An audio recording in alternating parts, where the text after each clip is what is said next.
DNA finger printing. Finger prints అనేవి మనం దేనికి వాడతాం జనరల్గా? మన యొక్క యూనిక్ ఐడెంటిటీని ఎస్టాబ్లిష్ చేయడం కోసం కదా. జనరల్గా బయోమెట్రిక్ ఫింగర్ ప్రింట్ అంటే ఒక్కో ఇండివిజువల్కి ఒక్కొక్కలాగా ఉంటుంది, ప్యాటర్న్స్ డిఫరెంట్గా ఉంటాయి కాబట్టి పర్సనల్ ఐడెంటిఫికేషన్కి వాడతాం. మరి ఈ డిఎన్ఏ ఫింగర్ ప్రింటింగ్ అంటే ఏంటి? మనలో మన బాడీ సెల్స్తో నిర్మితమై ఉంటుంది.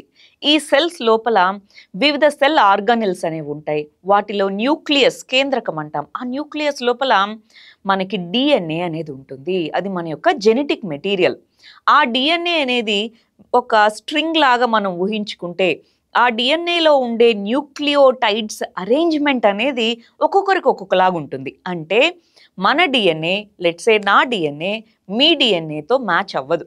ఆ విధమైనటువంటి డిఫరెన్సెస్ ఉంటాయి కాబట్టి మన డిఎన్ఏని అనలైజ్ చేస్తే ఏమవుతుంది?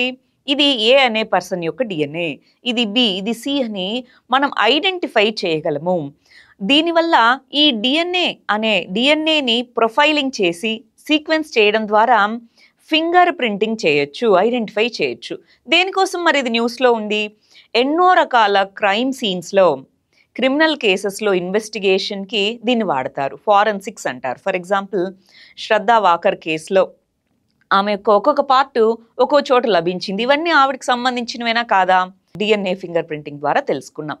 అదేవిధంగా లెట్సే ఒక పర్సన్ వచ్చి ఈయన మా ఫాదర్ అని అంటాడు, ఒక అబ్బాయి లేదా ఒక అమ్మాయి. సో నిజంగానే ఈ పెటర్నిటీ టెస్ట్ అంటారు, పేరెంటల్ టెస్ట్. అది చేయాలంటే ఈ ఇద్దరి డిఎన్ఏని టెస్ట్ చేస్తే మ్యాచింగ్ ఉంటుంది.